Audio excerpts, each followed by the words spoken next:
Twitch. Yo, Twitch. I don't even know if that's a thing. And we are streaming on YouTube. Hello, YouTube, and Facebook. Hello, Facebook. Hey, hey, hey. So, welcome everybody. I'm like looking all around because I cannot find what I'm looking for. Welcome everybody to Story Ninja Dojo, where the We awesome and talk shops. amazing Allie Yeah. Cross, that's me, and the award-winning and best-selling and national weapons taekwondo champion, I think I got that right, Ann Hunter, Hey. where we talk shop, writing chops, and celebratory kiops. Hi. Welcome everybody, and we are gonna turn well, I don't know. How is everybody Yeah. first? How is everyone? How How are is you? everyone? Everyone. It's just you and I, Anne. Hi, Anne. It's just um it has been a challenge Yeah. in my life I heard. the past few weeks. My poor honey now has a severe infection in his foot, Oh no. and so it's danger, danger, Will Robinson kind of situation because he has an artificial heart valve. And so there's all this yamma yamma ding dong stuff about Yeah. Circulatory stuff. infections and all this stuff. And so he's been very sad when my honey is sad. I get frustrated.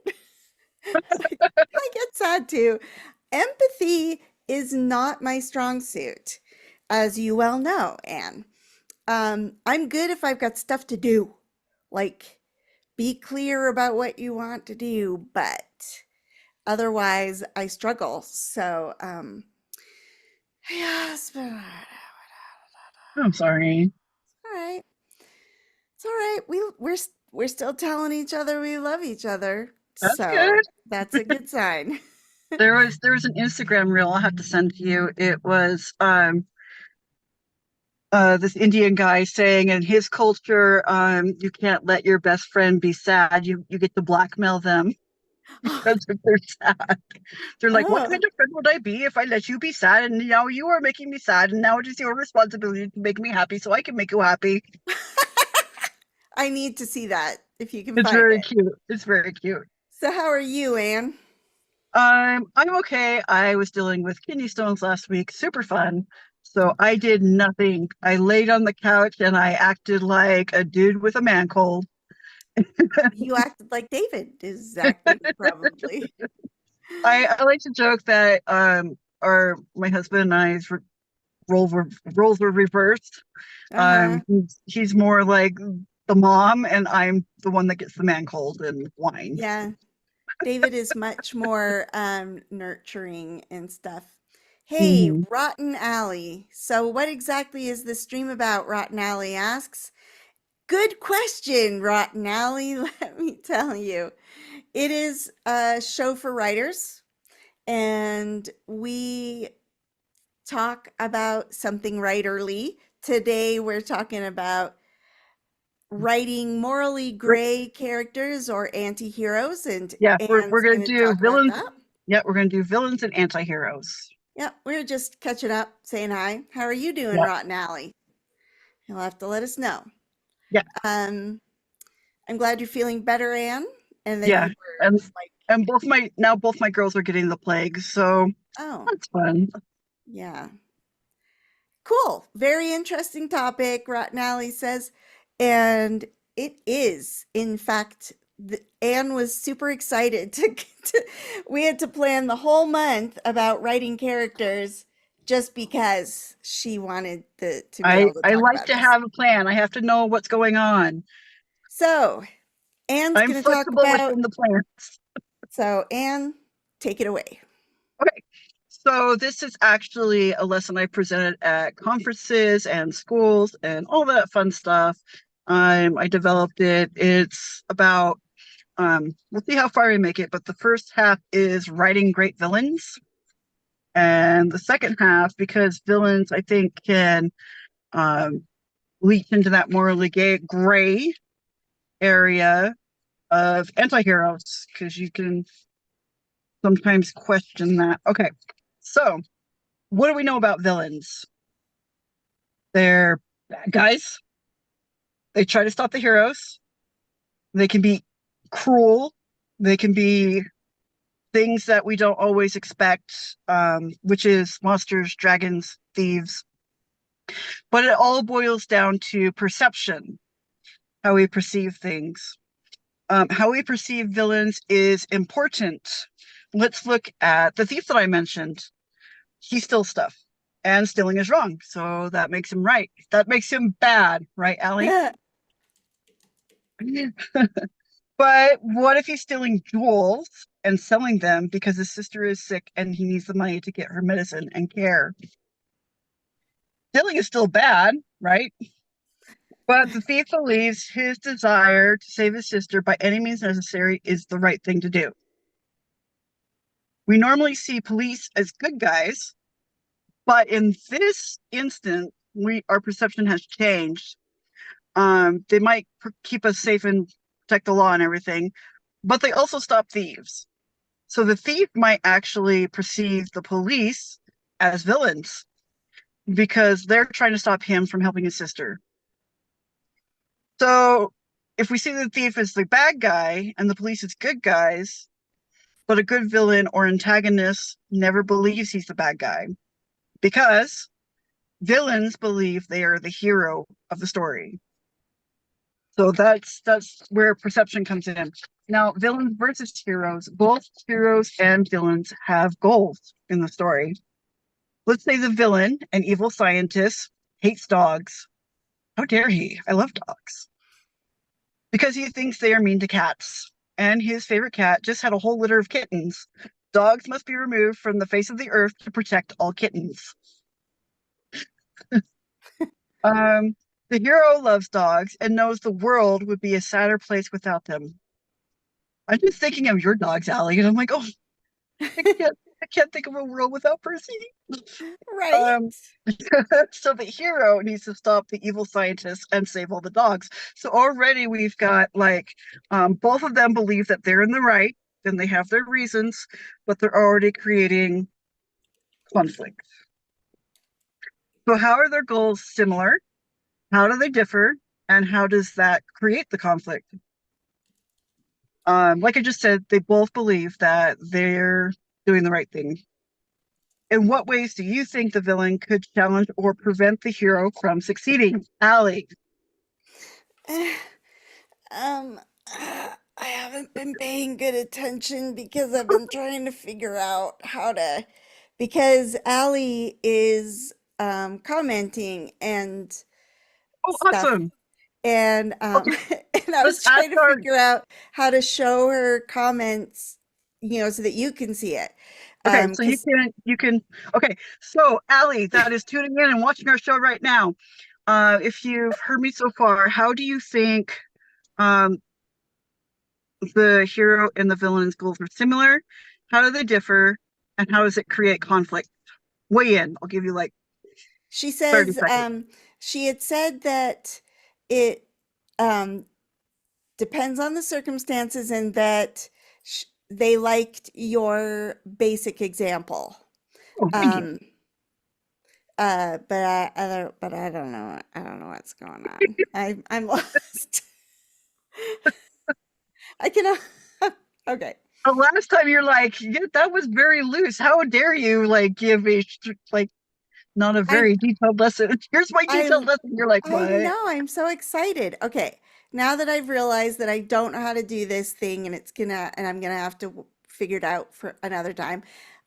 Carry on with the lesson, I please. will be asking you questions throughout. Okay, I'm listening now. So the example I gave is that it's villains are all about perception. I did, And like yeah, and I did like, I've never heard it put this way, but I liked that when you said that villains think the story is all about them. Yeah, they're the hero. But don't So we all, like, we all think the story's about us, right? we're Like, all main character energy. yes, like when you think people are like talking bad about you behind your back and hating on you and stuff, 9 times out of 10, they're not even talking about you or thinking Yep, about you or yep, anything. You're just making up that vibe because you are whatever, you're generating it. right. Um, so yeah, carry on. So the example I gave of villains versus heroes is that a mad scientist loves cats, and therefore all dogs must be removed from the face of the earth because his cat just had kittens. We must protect all the kittens. Right. Whereas the hero loves dogs, and he believes that the world would be a sadder place without them, so he has to stop the evil scientist to save the dogs. Right. So I said, how are their goals similar? How do they differ? And how does that cause conflict? Okay. Okay. Um, it's similar because they both love their pets, whichever pet it is, and they both want to protect their pets from perceived danger. And the conflict comes because if the hero gets what he wants and all dogs eat cats, if that is true, like the villain believes that it is, then they're diametrically, is that the right word? I don't Opposed. know. It's something. Um, they're opposed because their ideals completely clash.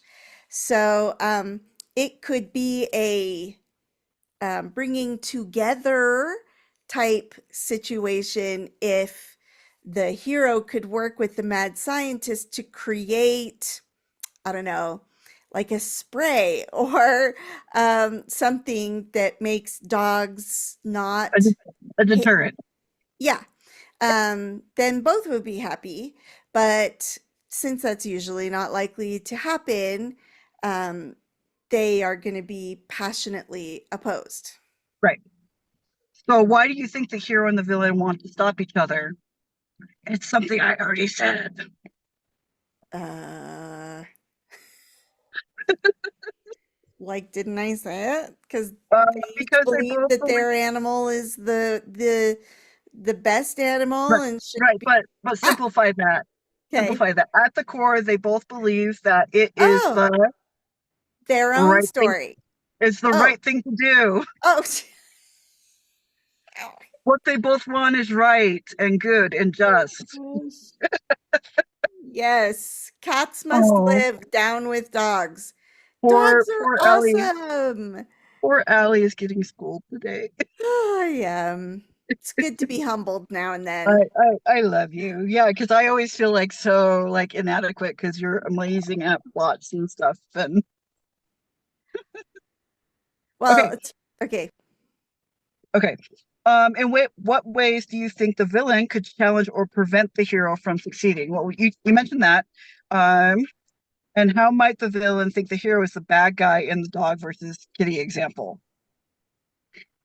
Well, certainly if the hero let his dog get away from him and he went and ate one of the scientist's kittens or something, that would be very bad. I have images of baby Yoda.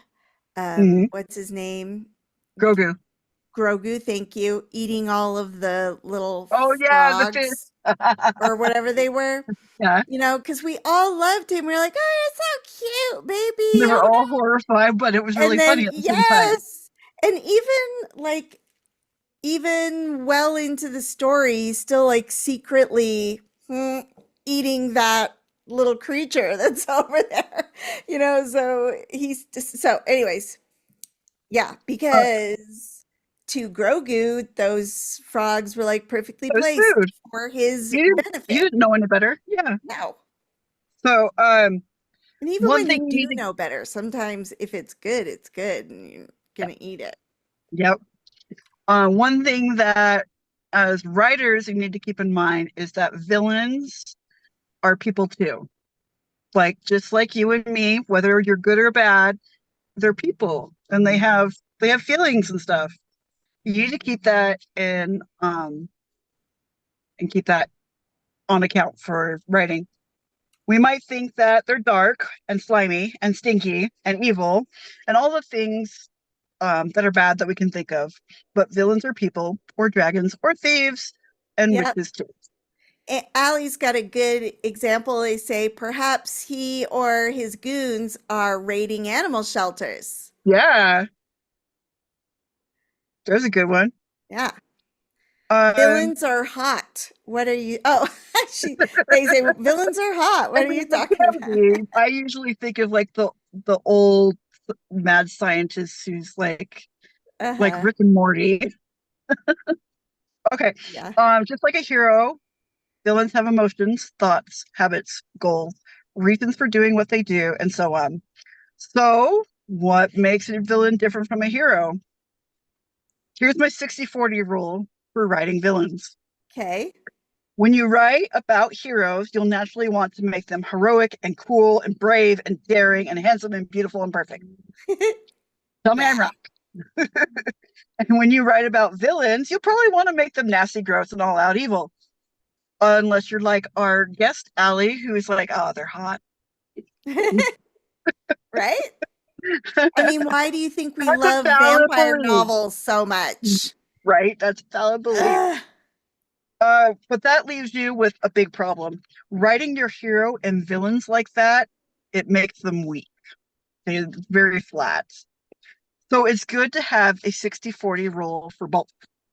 Okay. Okay. So um one thing that I usually do in this list is like I kind of write it out on a board in front of people.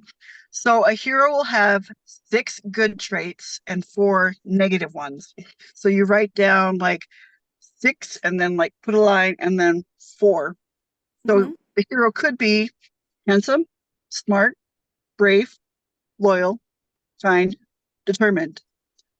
But he also might be vain. He thinks himself too handsome. 2, loyal to a fault. Maybe he'll lie to protect who he loves and get himself in trouble. So busy saying in the world that he never takes a bath. Ew. Ew.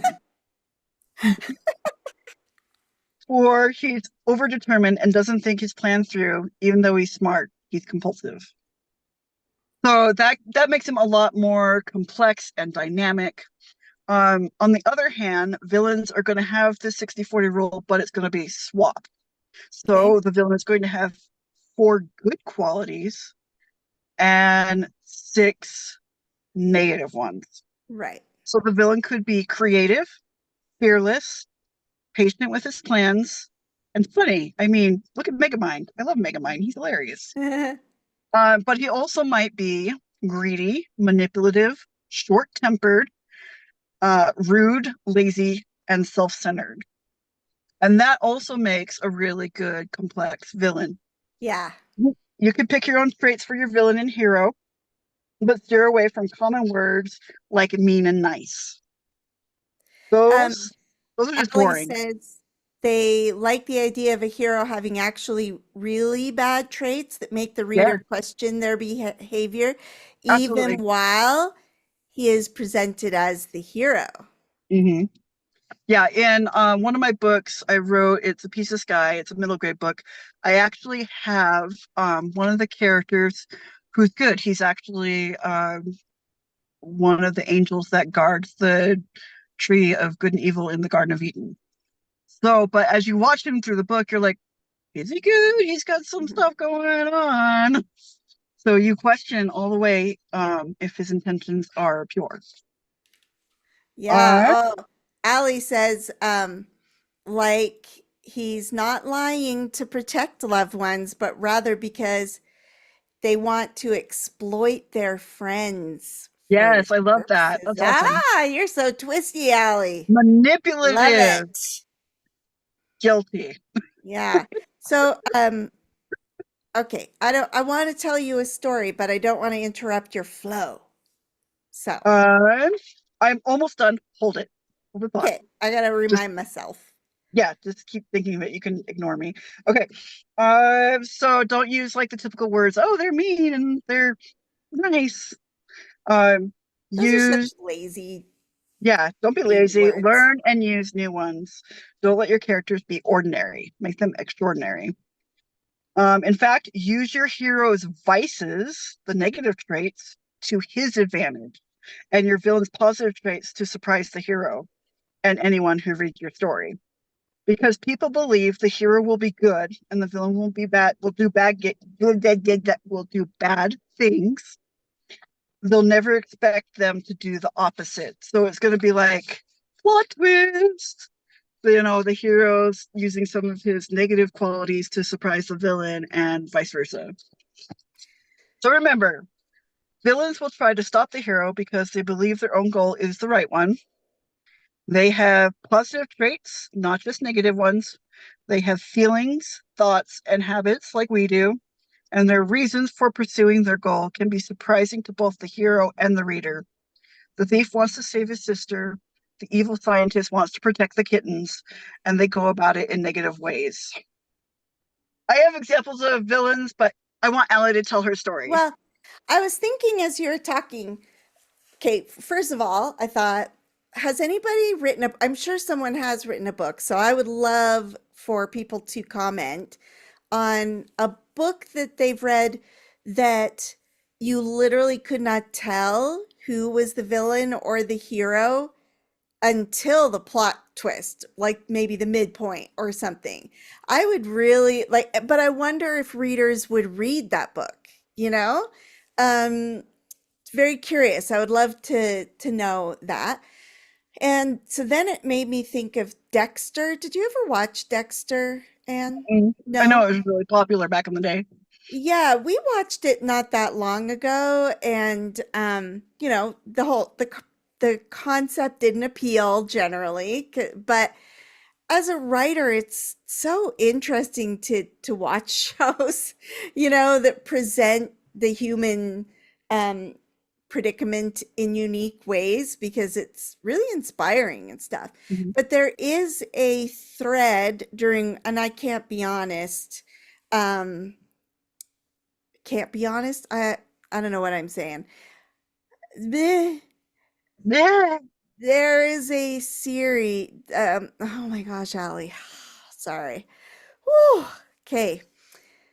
One of the seasons, whatever, or one of the subplots that was going on in Dexter was that there was a cop who truly believed that the serial killer they were hunting and who they caught eventually and everything was the wrong guy, and that actually it was Dexter.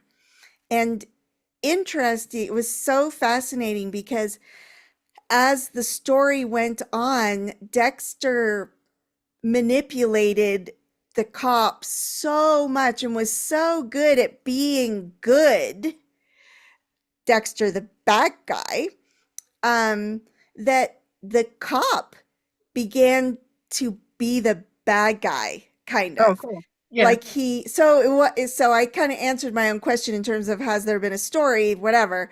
But like you really didn't like the cop, even though he was totally right. He's just doing his job. Yeah.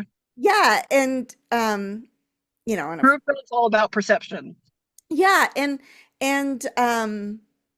how you go about doing the good thing or doing the bad thing. Like, I don't know. It was very interesting. So, um, Allie says that they don't like reading as much as they like writing. Hey, that's like you and Anne could be friends Yeah, that's because me. Anne is 100%. not.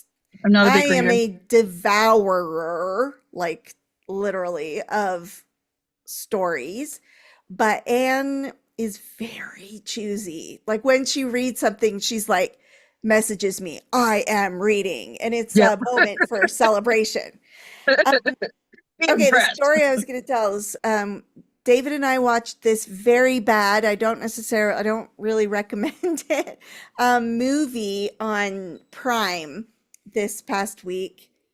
And I can't even remember what it was called. It promised to be a sci fi. It was very minimally sci fi. and I'm going to totally give it away because I don't even remember what it's named. So apologies. But there appears to have been a paranormal event of some kind, like a bolt of lightning, an alien invasion, something. And this guy suddenly he has a car crash, and he comes away from the car crash and soon discovers that people die when they get close to him. Oh, Nam. Not just people, but every living thing. So birds fall out of the sky and stuff. He's just walking around and death is everywhere. And then there is this girl that shows up who was in the car crash with him. And but they, neither of them can remember anything from before. They just find each other because um doing research and looking to see who is also in the car crash, stuff like that. That's a great Anyways, idea. Like my brain is hung up on like birds below the sky when they're near him. I'm like, I might have to use that. so she negates his power or curse or whatever you want to call it. So when she's around and they figure out how far away she can go before the people around him start dying again. And so they're like stuck together, and she believes in him, and he is just like wants to save people. He's taking himself far away. He doesn't want to be the cause of all this death and everything. Mhm. And long story short, she ends up in a cabin in the woods with him, and very, very remote territory that is his cabin. And what do you think they discover at the cabin? If you're Uh, a tricksy writer. the guy that gave him the powers. No, we discover a truth about the hero's past or life before he lost his memory. Oh, cool. He's a major serial killer. Oh, dude, Like, that is. and so is kind of interesting because, but then of course, like the girl, she doesn't believe the new version of him. She sees him as the old version, and suddenly she needs to get away from him and stuff.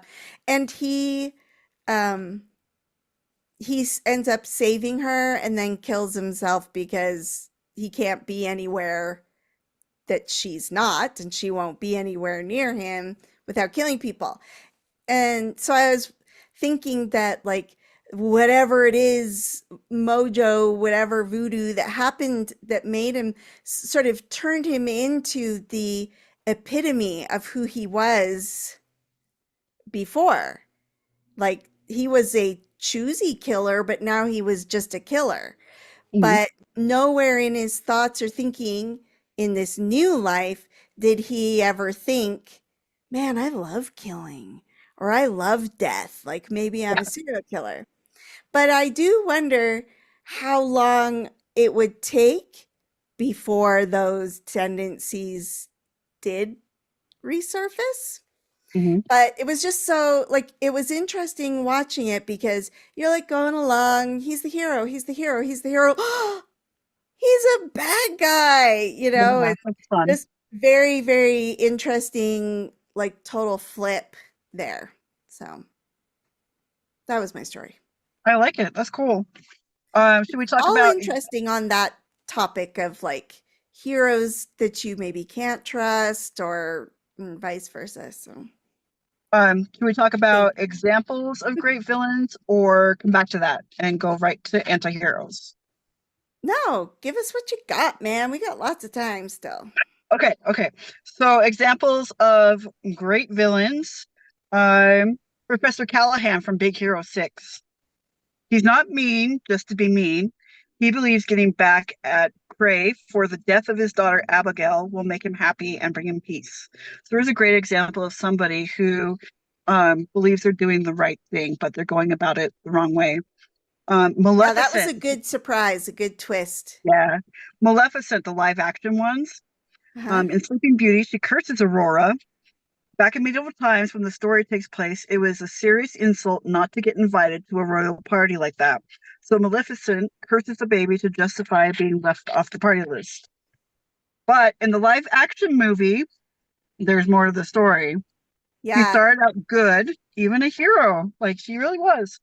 Then Stefan came and broke her heart, as well as brutally maiming her. So she curses Aurora in order to never find love, because Maleficent believes true love isn't real. But there's a yeah, really nice plot twist at the end that I really yeah. like that That redeems her. whole, I thought those were, They were that really well was, done. yeah, and that to me was the story that should have been told from the Absolutely. beginning because that was Hmm. the most interesting story. And Allie has the example of Zuko from Avatar. Oh, absolutely. We are no discriminator against kid shows, Allie. It's and sometimes kid shows are the easiest or make for the Hmm. best examples because there aren't a lot of subplots or whatever to confuse. Like it's easier to Right. remember and the examples are clearer. I totally agree with Zuko because, well, a lot like Maleficent in that regard because started out really just try well, okay, never mind. It's not like Maleficent really at all, except that they're like intrinsically a good person, but they become this because of circumstances and other people and everything. I mean, Zuko could choose, of course, at any time to not keep trying to impress his father, Hmm. but but then he does it for so long he can't just switch sides Right. because it that Then what was it all for? that's not Yeah. him at all. Hmm. So that's a good Yeah, one. I love using kid shows as examples. My next one was actually Lord Business from the Lego Movie. Yeah. Um, he wants the piece of resistance, uh, so no one can stop him from using the Craggle. He wants to use the Craggle to make everyone stick to their place because he doesn't like mess and chaos. He believes making them stick forever will stop the world from combining and creating things that he believes are chaotic. So yeah, he's fun. Buddy slash Syndrome from The Incredibles is another fun one. Like Uh-huh. Maleficent, Buddy gets his feelings hurt at a young age. He is then motivated to use his super intelligence to create machines of destruction and take out Mr. Incredible, as well as sell his super machines to the highest bidder so anyone can be a hero. By leveling the playing field, he believes when everyone's super, no one is. So that's another fun one. Yeah, And this that's like one, to me that like okay, I'm gonna insert my own self here and my book Become because well not just the book, the series because Lucifer is her dad mhm, and but in he had that mentality. This won't surprise you, Anne, because it is like our faith, as Anne and I are both same religion. But Lucifer wants everybody to be able to make it back to heaven, basically, mhm, like which is Norse mythology, so it's Asgard. He doesn't think anybody should ever be kept out from Asgard. Everybody has the right, the same right to go back there. And um and all he wants to do is make sure that everybody gets back there. It's out of love. Like yeah, in my story, it is love that motivates him. He loves his people, therefore, he wants them to come home. It's just that the actual like having everybody stay in their place in the Lego movie sounds like a good idea. I do not like Lego mess either. I can you attest as a mom who has stepped on way too many Lego pieces. need some Craggle. Ugh. Um, so you can see that it would look so good. It would look just like it looks at Legoland when it's all like displayed super cool Yeah. and everything. Like, I want that. I want to go home. I want to make it home to heaven someday and be a god and all of that awesomeness.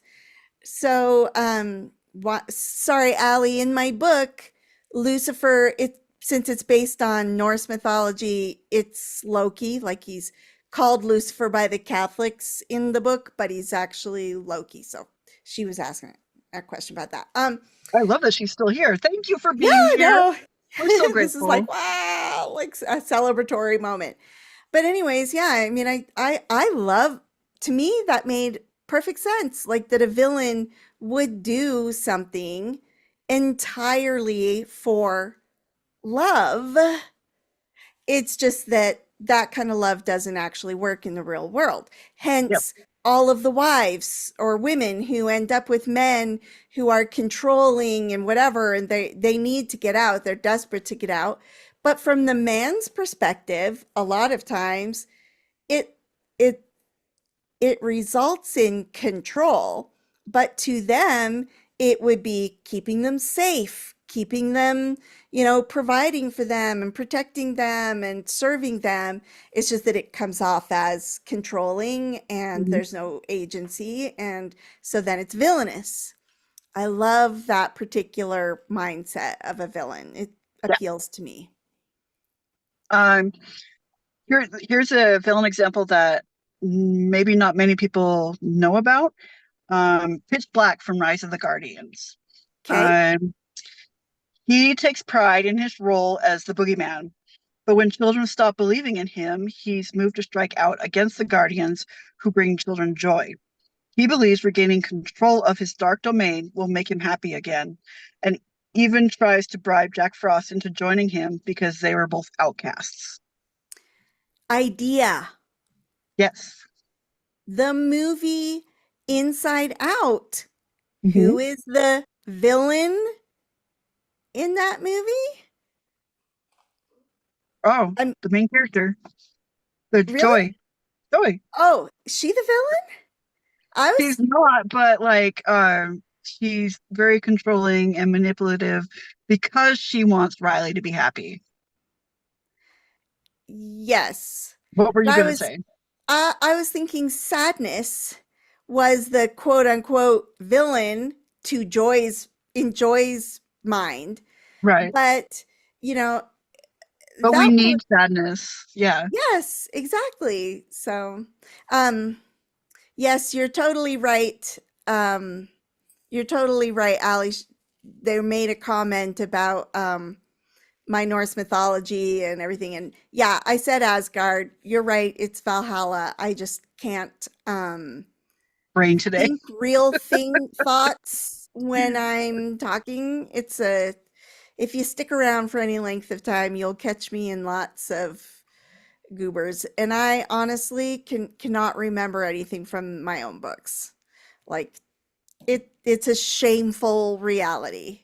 Um, it truly is. So I would like to hear the anti-hero part Okay. of this, but I would Sure. also like to hear Allie. Oh, sorry, Allie. I would love to know, Allie, where you are in your writing, if you are published or just starting out or deep in the trenches or whatever. So while you're talking to us about anti-hero, maybe Allie can let us know Yeah. um, where they're at. One last villain I Oh, want to mention okay. because So he sorry. cannot go unmentioned because he is Okay. my favorite villain. I mentioned him frequently in our other streams. Thanos. Oh, Love yes, I know Thanos you because have a love relationship for Thanos. first of all, he's purple. Okay. Secondly, you can almost agree with him, and that's just a beautiful thing. Okay, anti-heroes. Piggybacking off of villains, we get our anti-heroes. What is an anti-hero anyway? I By know. definition, an anti-hero is a protagonist who lacks the usual traits that make a heroic figure. They may be ineffectual, deluded, or apathetic. Balance will be restored to the world if they achieve their goal. So, what makes an anti hero different from a villain? A villain is a character whose evil actions and motives are important to the plot. He will always be after his own interests. If he achieves his goal, balance will shift into chaos. So, like looking back on the mad scientist, if we eliminate all dogs, there's going to be chaos because all we have is cats. Right. And we all Um, know how cats are. Flip that thing off. Okay. An anti-hero will be driven by sympathetic motives, even if they are misplaced. They are often the underdog, and it's easy to root for underdogs, even if we don't agree with them. Their moral compass will err on the side of good. A villain with all the means to defeat the hero is harder to cheer for. What makes anti-heroes different from heroes? A traditional hero will fight with honor and courage and never kick a man when he's down. If he were a character in an RPG, his alignment would be lawful good. He's a friend to all and generally well rounded. The typical knight in shining armor with perfect teeth, coiffed hair, even after wearing a helmet, and a heart of gold. An anti hero is in the same game, would probably be chaotic, neutral, chaotic good, working his own code in many shades of gray until he is forced to pursue his goal. He'll do heroic things, but he'll do it his own way. He'll have glaring flaws and doubt himself, as opposed to the mighty, unflappable hero. And why should we care about anti heroes? It's important to stay aware of our characters so we know how to pit them against each other. To maintain structure over a story, we must know who is who and how they're going to stop one another. Without anti heroes, many genres would be hard to pull off. We'd have all good guys or all bad guys and nothing in between. Anti heroes give us the opportunity to explore gray areas in life, and life inspires great stories. Okay, I'm going to pause and see if Ali has That was responded. awesome. Thank you. What? Oh, no, no update yet. Okay, I was going to say, hey, is Ali like, where is she in Um, her writing career? they say they've plotted a couple stories, but actively working on something since they were a kid. I love that. Um, they say that this does not, she says that I'm sorry, I'm trying to be politically correct because I don't actually know if you're a girl or a boy, Allie, and I'm so sorry. I am trying to say they stuffs, and I am slipping often, and so please forgive me. I am trying. Oh, and they're a guy. So there you go. How's it Okay, cool. going? Sweet. Thank you.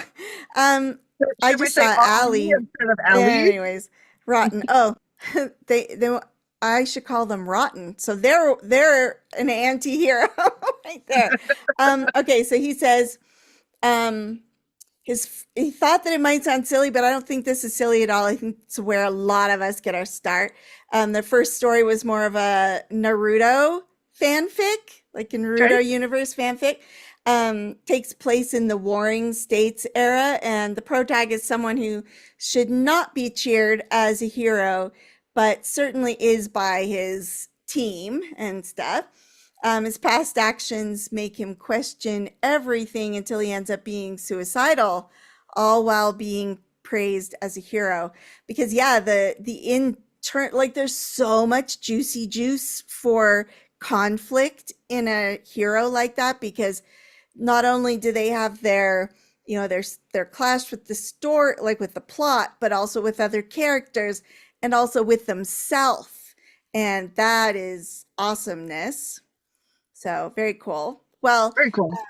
we hope that you keep writing and make something of it if that's what you're after. We are huge fans, obviously, of getting your stories out into the world, and um, so if we can That's what help we're you here for. in some small way get there, that would be brilliant.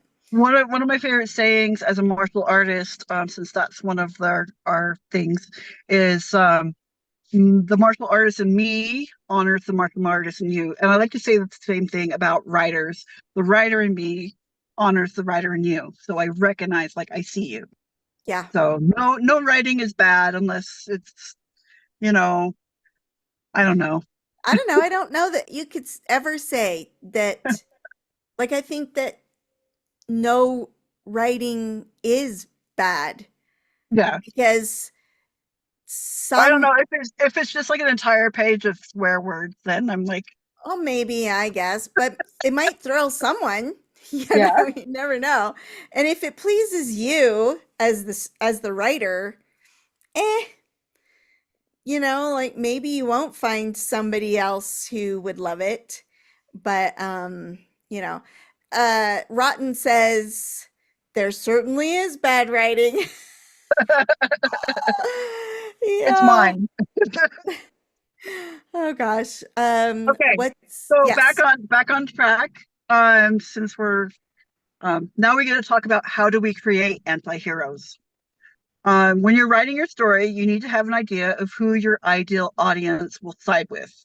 Your anti-hero protagonist may be a jerk to others, but maybe he has impeccable table manners and his motives aren't pure, but they need to be relatable. To So create a that would be dynamic, like a save the cat moment. So if you're uh-huh, familiar with save the cat at all, that's what that is. That it gives the reader something to hold on to that is the word that means like redemptive or whatever for the hero. And it allows the reader, it kind of gives the reader permission to hang in with the story and this morally gray character because they are still holding on to that save the cat moment that makes them think that they're hanging in there because they really are a good guy and they're going to prove themselves a good guy. But it mhm. doesn't have to end up that way. It just that's what those moments are called. Just had to jump in there and do my save the cat plug. Okay. Okay. To create a dynamic anti-hero, give him at least two redeeming traits, like we talked about this 60-40 deal. Because anti-heroes are so dynamic, you can shift your positive, negative traits as much as you need. You can play with that 60-40 a little bit more, but make sure Interesting. he has at least two redeeming traits. Okay. Anti-heroes don't follow no stinking rules anyway. They're like their Who own needs drummer. them? Yeah. It's like they're Maybe more I'm an guidelines, anti-hero. really. How many positive or negative traits you give him will determine a lot of his moral code, personality, and so on. For example, if you gave him only three positive redeeming traits and seven negative ones, you probably have one tough protagonist set on vengeance until his dear old granny is held at gunpoint. Flip that 70-30 list, and you'll likely have a likable, shy character who doesn't believe himself until he's forced to become the city's vigilante. That's what makes writing anti-heroes fun. You can Hmm. mold them however you want. Like I love writing anti-heroes. Laughs. Use whatever combination percent you want of that 60-40 rule. So 70-30. So long as you keep two traits that will redeem your little guy. And since anti-heroes own the shady middle ground, it's up to you to surprise your reader with bad traits or good traits. If your anti-hero is that dark, brooding, granny-loving jerk, more negative traits than good, you'll probably use positive traits in the heat of the moment to surprise your reader. If you use a sweet, bumbling vigilante with low self-esteem, more positive traits than negative ones, use his negative traits to surprise the villain in the final street battle to save Ponyopolis. At the end of the day, make sure your anti-hero's actions remain consistent. If he's been taking names and blowing stuff up, then starts to redeem himself, he'll be unrelatable to the character unless his path to redemption makes sense. Hmm. Tragedy, come to Jesus moments, a threat of some kind, things that we as readers can really feel. The feels, things that we can relate to, will make the anti-hero's decent actions feel consistent. Um, One of my favorite quotes in uh, musicals is from Into the Woods. I love Into the Woods. Witches can be right, giants can be good. You decide what's right. You decide what's good. So Cool. now we get to talk about great anti-heroes. Is I there? love being a writer and having that ability. It is so Yeah, cool. yeah. We are gods.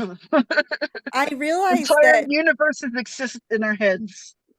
yeah, I realized just recently that I've been thinking of anti-heroes all wrong and your lesson just kind of cemented it. But it's funny how I can be in the industry for so long and I think I've been actively in the writing industry for 21 years. Like that's a long Yeah, time. it is. And but all this time, I think I've been using anti-hero and reluctant hero interchangeably. Right. Well, that like Um, the reluctant hero would be more of that example of the shy character who um he's forced to be the vigilante. So yeah. are Yeah. there any do you have any favorite anti-heroes? Huh. Um, I still think Dexter's a good one, I think, because he does a good job of he's very picky on who he like his moral code is 1,000% strict. He only allows himself to kill, people who check all these boxes. But as he comes to love more things, he finds more danger for the things that he loves and he slips, like he starts to slip because he begins to change his own moral code, like on who he should kill. Um, and it just gets messy and he gets in trouble. And um, I like that because I love a conflicted character. Hmm. Rotten says what he loves most about writing isn't that there isn't a universal script to make either a great hero or a great villain. It all depends on the writing and the Yep. spirit they were written Yeah. with. Totally. That's what makes writing fun. Yeah. Did you have examples of an I anti-hero? do. I do. Thank you, Are because there- I am not conjuring any. Okay. I've mentioned these in past streams, but I love to give whys. Uh, Top of the list, Wreck-It Ralph. Love Wreck-It Ralph. When we first meet him, he's the destroyer of stuff. His whole identity is wrapped up in tearing down Fix-It Felix's building. But Ralph doesn't want to be this way. He doesn't like being excluded and lonely. So he sets out to become a hero and does it in a way that he never expected. By helping Penelope win the race, he overthrows King Candy and restores balance to their world. It might not seem as heroic as battling alien mechanics, but to Penelope, Ralph's help was life changing. So love that. Uh-huh. One of my other favorite. Rotten says The Punisher. That's a good one. Yeah, I would say Deadpool. Yeah.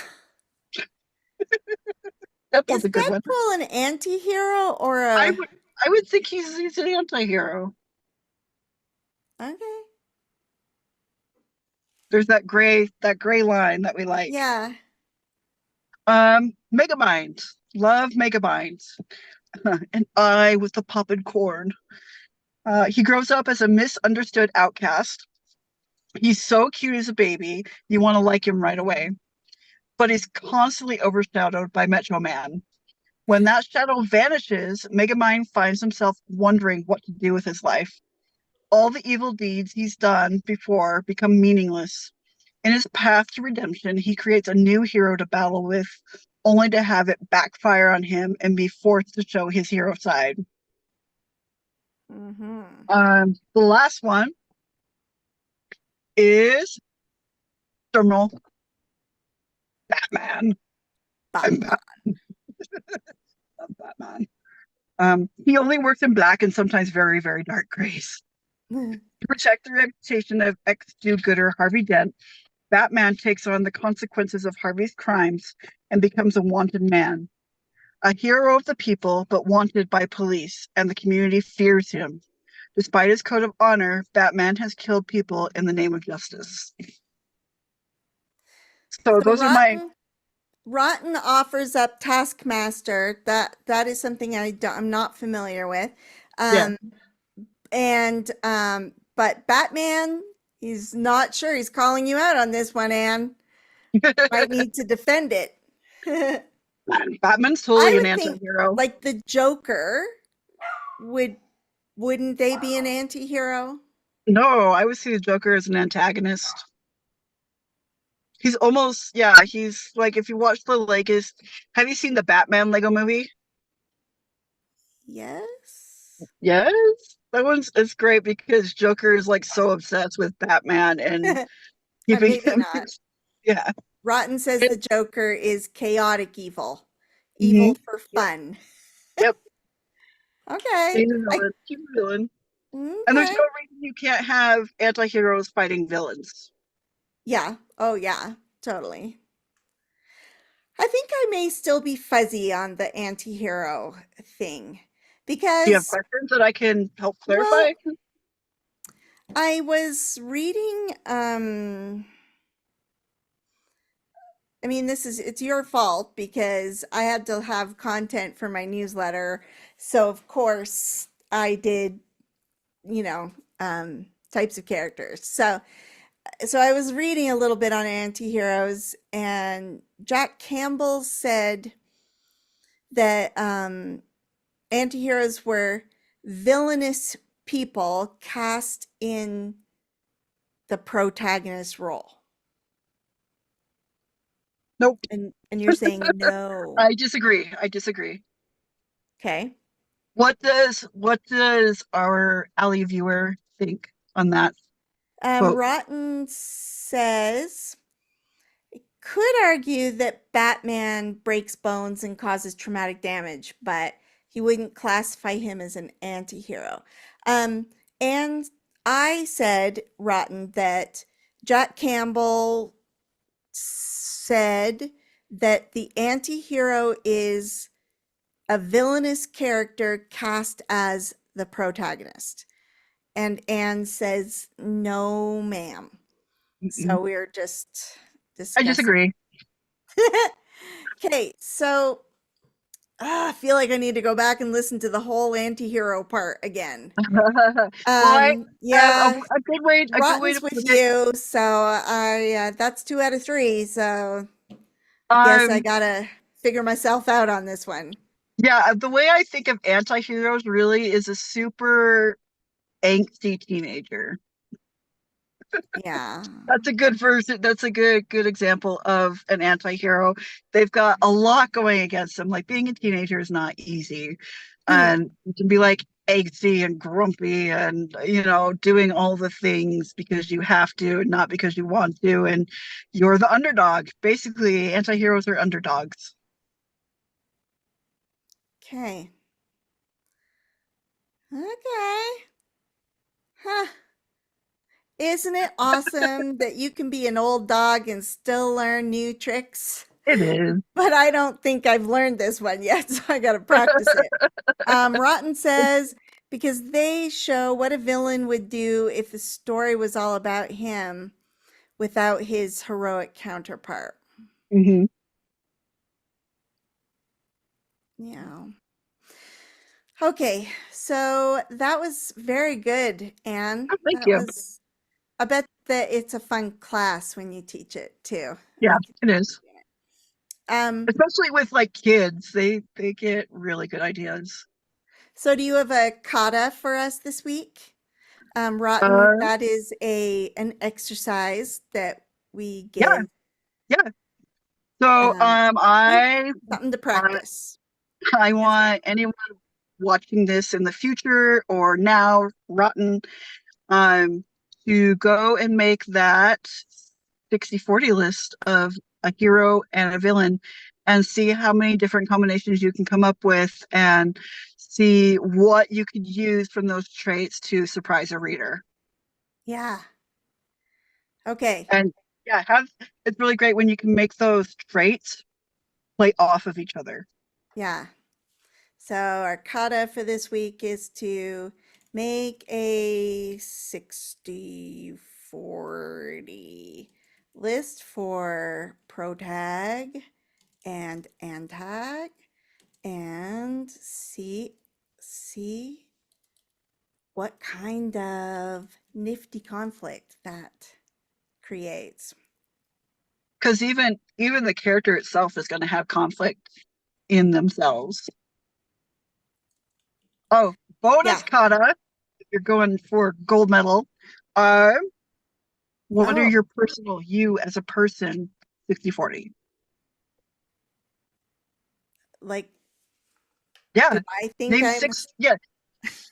For extra credit, six good things about you and four negative traits and how they create. Um. conflict in my life? Yes. Do you want me to say this Really. right now? I It's can, real. No, it's the extra credit. because my husband would probably have a whole list of my negative things since he's been sick, and Yeah. I In a am not way, very equipped for nurturing. it's a really good way to force yourself to see yourself in a good light. Yeah.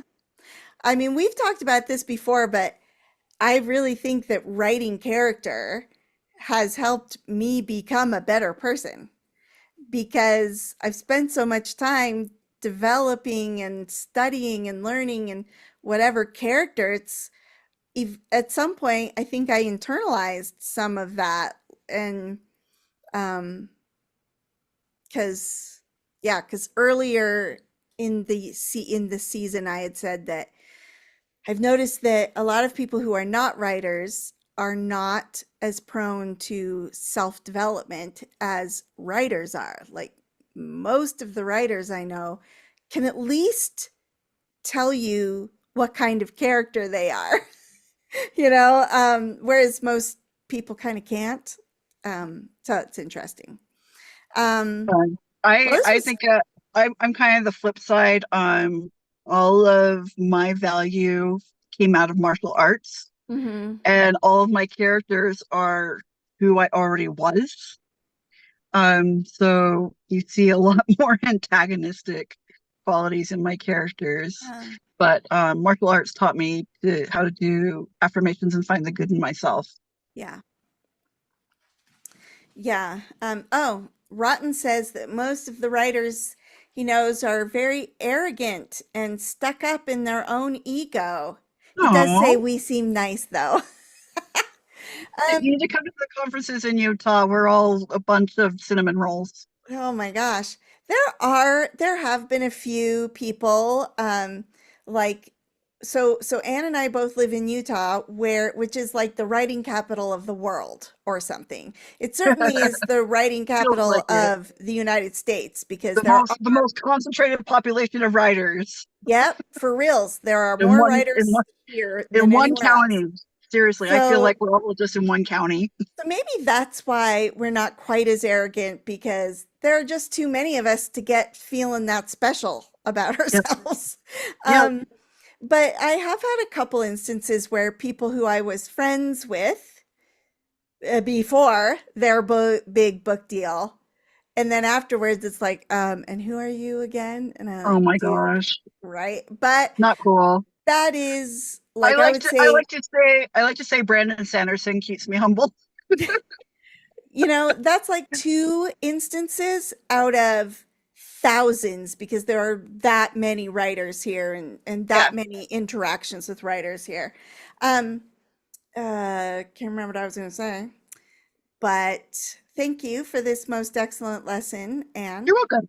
and yay for martial arts Huzzah. that taught us how to work hard, how to show up, even though um, and how to accept and appreciate even small incremental improvements.